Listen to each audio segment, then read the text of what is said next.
Vamos falar um pouquinho de chamado para o ministério, vai. Vou fazer uma pergunta que vocês que são da escola Charles Spurgeon não vão gostar. Mas eu acho que eu tenho que falar. Se você se sente chamado, a minha pergunta é, por quem? E você vai dizer, simples, pastor. Por Deus. Aí eu vou fazer uma outra pergunta que é aí que você não vai gostar. Me prova na Bíblia.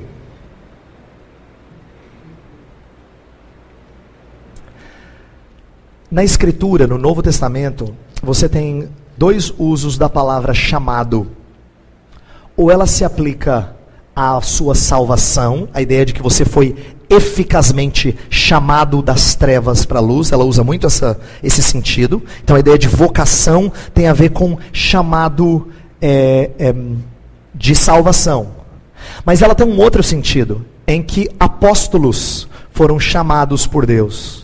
Paulo fala assim, apóstolo chamado por Deus.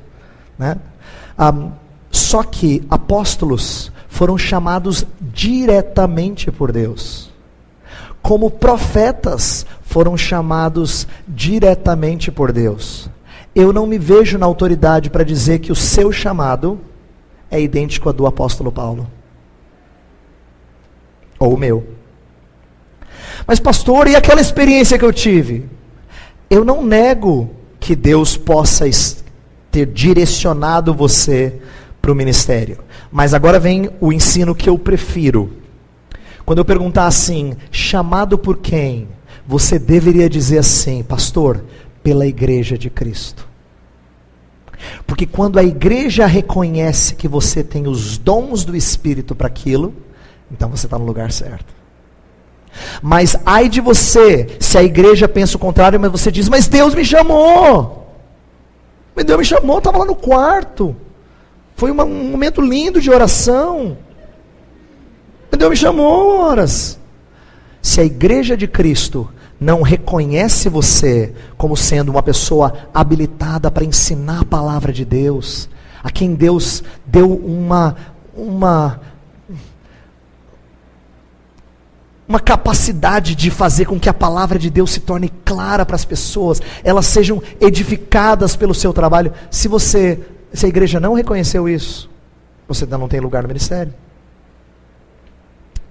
Por quê? Porque Paulo ensina nas suas cartas e durante todo o Novo Testamento a gente percebe que aqueles que são chamados para fazer a função de pregadores da palavra são reconhecidos e devem ser reconhecidos pela igreja. O meu ponto, eu vou fechar a minha resposta. O meu ponto é dizer que a gente tem que tirar um pouco dessa ideia de vocação do aspecto subjetivo e colocá-la no lugar em que a palavra de Deus coloca. A palavra de Deus fala que Deus concedeu uns para serem apóstolos, outros para serem profetas, outros para serem evangelistas, outros pastores e mestres. Está falando de dons. Deus concedeu uns para serem isto, aquilo outro, falando de habilidades. Pedro, fala lá em 1 Pedro 4, a quem Deus deu o dom de falar, que seja segundo os oráculos de Deus.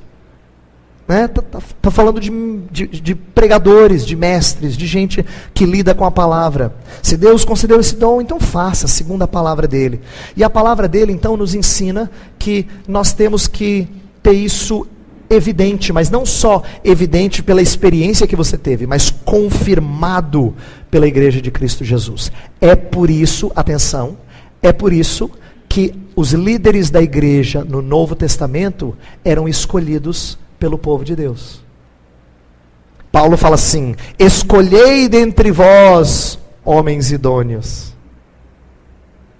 Quando alguém se sente um líder, na Bíblia tem o nome de presbítero, que é aquele que supervisiona, aquele que almeja o episcopado, ou presbiterato, é o mesmo sentido, aquele que almeja o episcopado, boa obra almeja. O que ele tem que ser? Irrepreensível, apto para ensinar. Mas essas qualidades, para que elas servem? Para que alguém reconheça e diga, é esse que nós vamos escolher. Porque o Novo Testamento sempre coloca os líderes sendo escolhidos, colocados lá pela igreja de Cristo. Então você percebe por que eu estou indo do subjetivo para aquilo que é objetivo? Porque vocação não pode ser uma coisa que só eu vi, ninguém viu, eu experimentei, você confia na minha palavra e eu só mostro que eu tô no lugar errado, mas você diz, mas como é que eu vou fazer isso com o Heber? Ele falou que foi chamado por Deus e eu só erro, e só erro, e só erro, e estou no lugar errado, mas diz, quem sou eu para dizer que o Heber não é chamado por... Às vezes na igreja a gente comete esse erro e não percebe que Deus confirma essas coisas através dessas habilidades, desses dons que o Espírito de Deus nos concede. Então, eu não estou negando, vou fechar dizendo o seguinte, eu não estou negando que Deus possa nos direcionar, nos impulsionar, nos dar desejo de servi-lo no ministério da palavra. Não estou negando isso. Só estou dizendo que isso não basta para você dizer que você é chamado. Você tem que ser convocado pela sua igreja. A igreja tem que reconhecer isso em você. Convocado pela sua igreja para dizer, esse sim, esse é apto para ensinar. Esse sim, esse tem mostrado os dons necessários para exercer liderança.